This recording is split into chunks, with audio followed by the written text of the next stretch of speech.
नमस्ते भाई साहब। नमस्ते। बैठ जाओ भाई साहब यहाँ पे। बैठिए बिल्कुल। धन्यवाद भाई साहब। सर क्या आप ईसाई हैं? जी हाँ।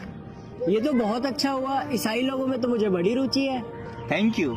मैं कई दिनों से आपके धर्म के बारे में सोच रहा था, यदि आप कुछ बताएं तो हमें भी कुछ जानकारी हो। हाँ बिल्कुल, ईसाई धर्म महान धर्म है जो विश्व के बहुत से देशों में फैला हुआ है, जो लगभग सभी धनाढ्य देशों में यही धर्म प्रचलित है, जिसका आधार ग्रंथ बाइबल है और इसी ग्रंथ के आधार पर हम परमात्मा को याद करते हैं, चर्च जाते हैं और हिंदू लोगों की तरह अलग अलग देवी देवताओं की पूजा नहीं करते। अच्छा जी, ये तो बहुत खूब बताया आपने। पर एक बात और बताइए कि ईसाई लोग जो मांस खाते हैं, क्या इससे आपकी भक्ति बाधक नहीं? क्या इससे आपकी भक्ति पर कोई प्रभाव नहीं पड़ता? नहीं, ऐसा कुछ नहीं, आप जो चाहे खा सकते हैं। माफी चाहूंगा भाई, पर मैंने एक बार एक संत का सत्संग सुना था। वो तो बाइबल के उत्पत्ति ग्रंथ में परमात्मा को साकार बता रहे थे। वे बाइबल में दिखा रहे थे कि परमात्मा ने नर नारी करके अपने स्वरूप अनुसार मानव का सर्जन किया। तो फिर आपकी निराकार वाली बात मेरे गले नहीं उतरी। और रही बात मांस खाने की, तो ये घोर पाप है। बाइबल के उत्पत्ति ग्रंथ में मनुष्य के आहार बताए हैं, उसमें मांस का कहीं भी जिक्र नहीं है। केवल बीज वाले पौधे व फलदार वृक्ष ही मानव के आहार बताए हैं। और क्या आप लोग फिर मांस खा के बाइबल का अपमान नहीं कर रहे? मैंने तो जैसा लोगों से सुना वैसा ही मान लिया और वैसे ही आपको बता दिया। मुझे बाइबल के बारे में ज्यादा जानकारी नहीं है। और क्या आप मुझे संत का नाम बता सकते हैं? नाम ही नहीं, मैं आपको वीडियो भी दिखा सकता हूँ। एक सेकंड, मेरे फोन में सेव है, ये देखिए। सर्वप्रथम आपको पवित्र बाइबल से परिचित कराते हैं। पवित्र बाइबल के पढ़ने वालों से आप पूछिएगा परमात्मा साकार है व निराकार?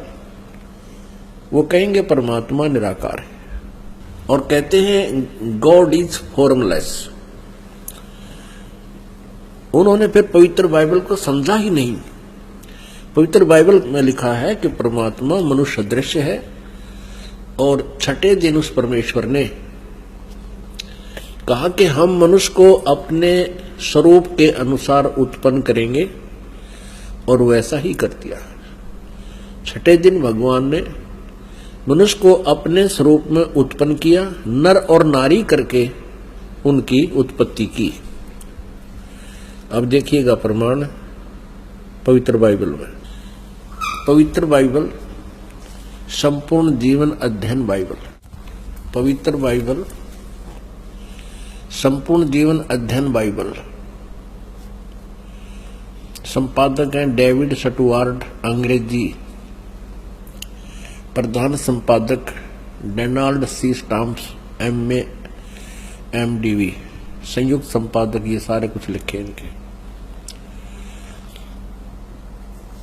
ये USA से छपा है। अब ये देखिएगा उत्पत्ति, जिसको इंग्लिश में अंग्रेजी में बोलते हैं ये जेनेसिस। आरंभ यहां होता है, आदि में परमेश्वर ने आकाश और पृथ्वी की सृष्टि की। पृथ्वी बेडौल और सुनसान पड़ी थी और गहरे जल के ऊपर अंधियारा था तथा परमात्मा का आत्मा जल के ऊपर मंडराता था। जब परमेश्वर ने कहा कि उजियाला हो तो उजियाला हो गया। और परमेश्वर ने उजियाले को देखा कि अच्छा है, और परमेश्वर ने उजियाले को अंधियारे से अलग किया। और परमेश्वर ने उजियाले को दिन, अंधियारे को रात कहा। सांझ हुई फिर भोर हुआ, भोर माने सुबह। इस प्रकार ये पहला दिन की रचना की प्रभु ने, परमात्मा ने, परमेश्वर ने। फिर परमेश्वर ने कहा कि जल के बीच एक ऐसा अंतर हो कि जल दो भाग हो जाए, तब ऐसा ही हो गया। तथा इस प्रकार सांझ हुई फिर भोर हुआ, ये दूसरा दिन हो गया। फिर तीसरे दिन कुछ और रचना की, सांझ हुई फिर भोर हुआ, फिर ये तीसरा दिन हो गया। ये फिर सांझ हुई फिर भोर हुआ, ये चौथा दिन हो गया। कुछ और रचना की परमात्मा ने, चौथा दिन हो गया। फिर ये प्रश्न नंबर 5 पे, तथा फिर और बहुत सी रचनाएं की परमेश्वर ने, तो सांझ हुई फिर भोर हुआ, इस प्रकार ये 5वां दिन हो गया। अब हम छठा दिन पढ़ेंगे।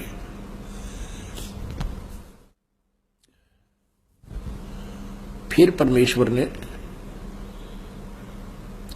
कहा कि हम मनुष्य को अपने स्वरूप के अनुसार अपनी समानता में बनाए और वे समुद्र की मछलियों और आकाश के पक्षियों और घरेलू पशुओं और सारी पृथ्वी पर और सब रेंगने वाले जंतुओं पर जो पृथ्वी पर रेंगते हैं अधिकार रखें, यानी उनसे बुद्धिमान हो। तब परमेश्वर ने मनुष्य को अपने स्वरूप के अनुसार उत्पन्न किया। अपने ही स्वरूप के अनुसार परमेश्वर ने उसको उत्पन्न किया, नर और नारी करके उसने मनुष्यों की सृष्टि की। पुण्यात्माओं फिर पढ़ लो। तब परमेश्वर ने मनुष्य को अपने स्वरूप के अनुसार उत्पन्न किया।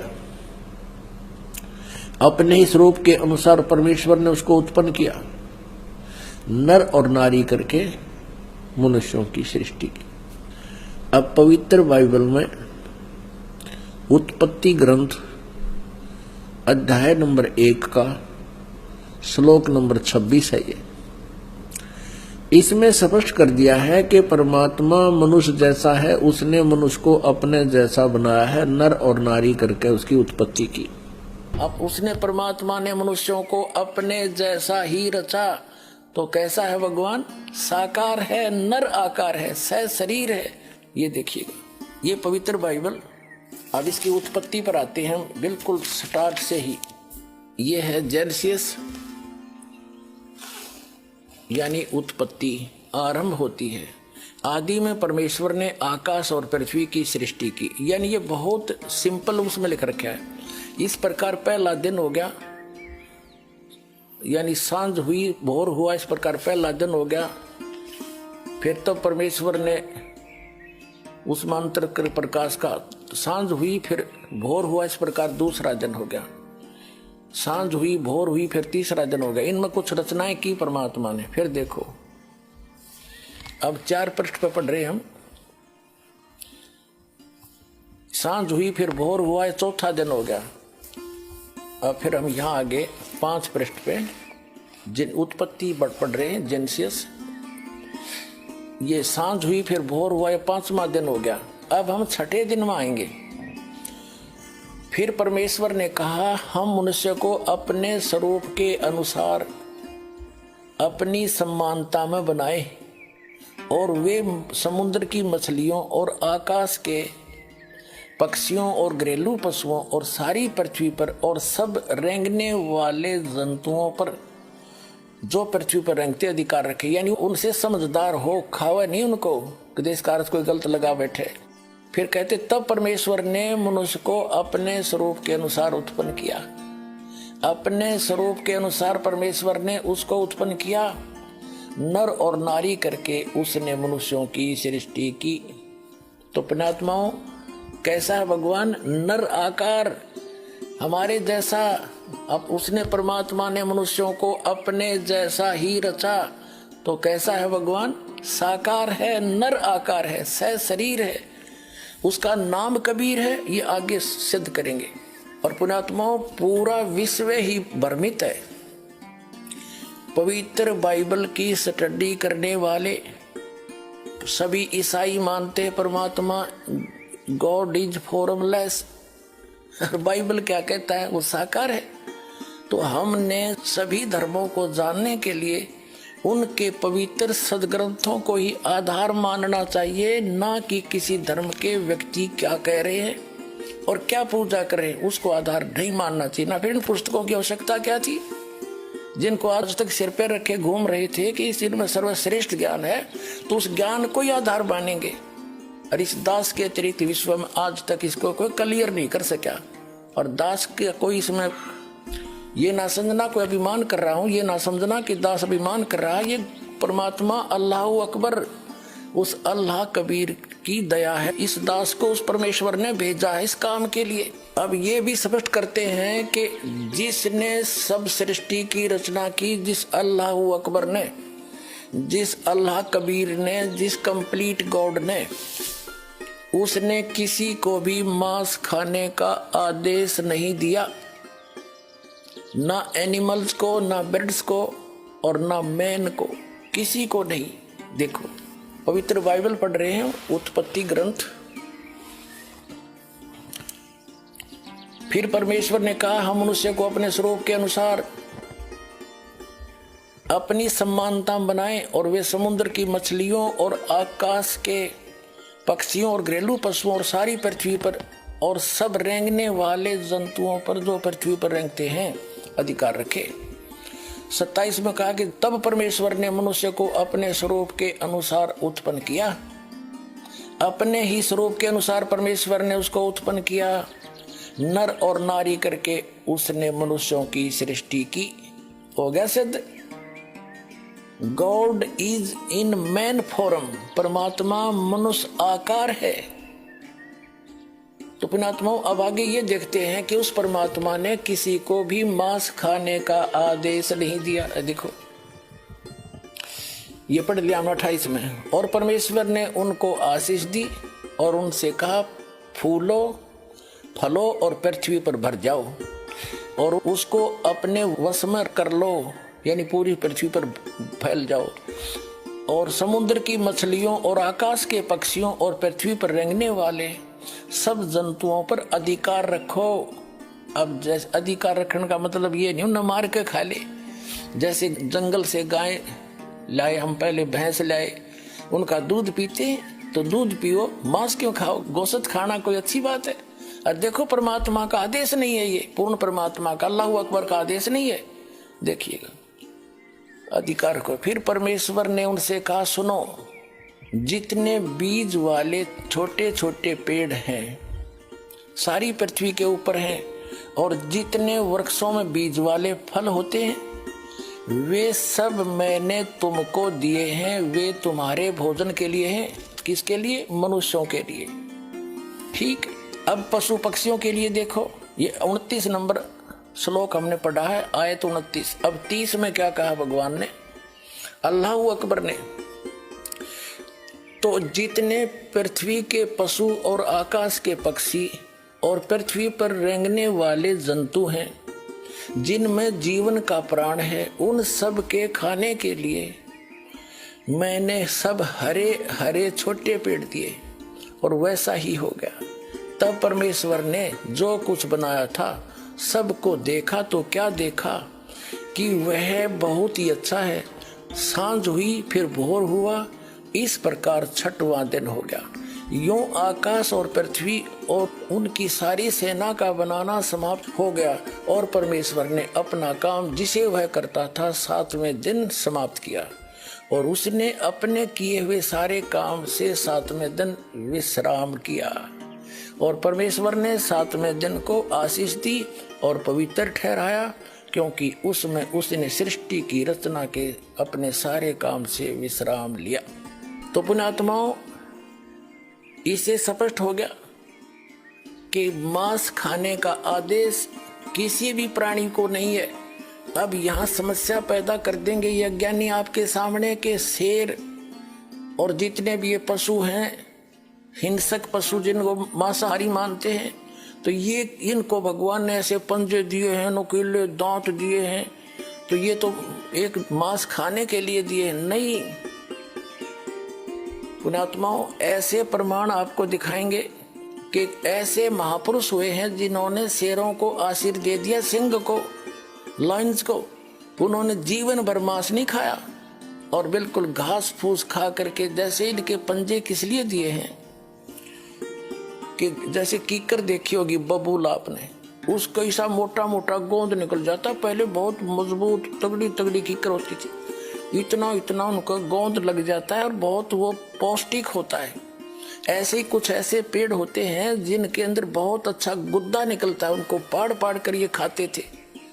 तो इनको मांस खाने का अधिकार नहीं था, किसी को भी आदेश नहीं, और ना खाते थे। प्रारंभ में मांसाहारी प्राणी नहीं थे। तो फिर क्या हुआ, जैसे अब हम देखते हैं पवित्र हिंदू धर्म के अनुयायी पवित्र मुसलमानों को बुरा क्यों कहते थे कि वो मांस खाते हैं, इसलिए बुरा मानते थे कि वो मांस खाते हैं। और सिख धर्म के अंदर 10 महापुरुष हुए हैं उन 10 महापुरुषों ने कभी मांस छुआ तक नहीं, शराब कभी छुई तक नहीं, तम्बाकू सेवन किया नहीं। और ये तो सबसे पीछे चला हुआ धर्म है सिख धर्म। इसके अंदर कितनी बिजली गिर गई इतनी जल्दी। मांस खाने लगे जैसे भेड़िए खाते हैं, शराब पीने लगे और लुकमा सुकमा तम्बाकू भी सेवन करने लगे। क्या उन महापुरुषों का आदेश था कि तुम ये ऐसा जुल्म करो? या हिंदू धर्म के अंदर कोई ऐसा कोई आदेश है कि मांस खाओ? अगर किसी पुस्तक में मांस खाने का कोई लिखा है तो उस पूर्ण परमात्मा का आदेश नहीं है, वो किसी अन्य व्यक्ति का, फरिश्ते का, कोई देव का आदेश है, तो वो हमने मानना नहीं चाहिए। तो कहने का भाव ये है, उस पूर्ण परमात्मा ने उस तत्व ज्ञान में कहा है कि नबी मोहम्मद नमस्कार है, राम रसूल कहाया, 1,80,000 को सौगंध जिन नहीं कर चलाया। अरस कुरस पर अलह तकत है, खालिक बिन नहीं खाली, और वह पैगंबर पाक पुरुष थे साहिब के अब्दाली। जिन महापुरुषों का नाम लेकर तुम बिस्मल करते हो, गाय और बकरे काटते हो, कहते हैं 1,80,000 को सौगंध जिन नहीं कर चलाया। नबी मोहम्मद नमस्कार है, वो आदरणीय महापुरुष थे और परमात्मा के राम रसूल कहाया, वो परमात्मा का राम का रसूल था, यानी पैगंबर था। और 1,80,000 ऐसे महापुरुष हुए मुसलमान धर्म के अंदर। कहते 1,80,000 को सौगंध जिन नहीं कर चलाया, जिन्होंने ऐसे कोई बकरे वकरे गाय वगैरह नहीं काटी, उन्होंने कहते हैं अरस कुरस पर अलह तकत है, खालिक बिन नहीं खाली, और वह पैगंबर पाक पुरुष थे साहिब के अब्दाली। वो तो पवित्र आत्माएं थी, उस परमात्मा की कृपा पात्र थे। अरस कुरस पर आसमान के कति अंतिम छोर पर वो पूर्ण परमात्मा रहते हैं, और उस परमात्मा की दृष्टि से कोई जीव नहीं बचा है। वो सबका अंतर्यामी है, सबका जानकार है, एक जरा से जीव को भी नहीं बुलाता है, वो सब उसके वो सर्वज्ञ है। अरस कुरस पर अलह तकत है, खालिक बिन नहीं खाली, वह पैगंबर पाक पुरुष थे साहिब के अब्दाली। वो उस परमात्मा के, अल्लाह अकबर के, वो पूर्ण परमात्मा के कृपा पात्र थे। उन्होंने ऐसा मांस नहीं खाया जैसा तुम अब खा रहे हो। और जैसा कि दास कहना चाह रहा था, इसी प्रकार आगे चल के प्रत्येक धर्म के अंदर यह गिरावट आती चली गई। यार कमाल है, ये तो बहुत ही गजब का ज्ञान है। इसमें तो प्रमाण सहित दिखाया गया है। मैं तो पढ़ा लिखा होकर भी अंधा हुआ और लोगों की कई सुनी बातों पर ही चल रहा था। मैंने तो सुबह सुबह मेरी आंखें खोल दी। इस वीडियो को आप मेरे फोन में भी दे दीजिए, मैं अपने और भाइयों को दिखा सकूं। हाँ बिल्कुल। और अधिक जानकारी के लिए आप निःशुल्क पुस्तक भी प्राप्त कर सकते हैं। और आप भी अपनी आंखें खोलिए और सत्य ज्ञान की पुस्तक प्राप्त कर खुद भी जागे और औरों को भी जगाए, ताकि कोई किसी की अनजान बातों में आकर अपना जीवन बर्बाद ना करे। आओ सब मिलकर जागरूकता लाए, पाखंड और अंधविश्वास को जड़ से मिटाए।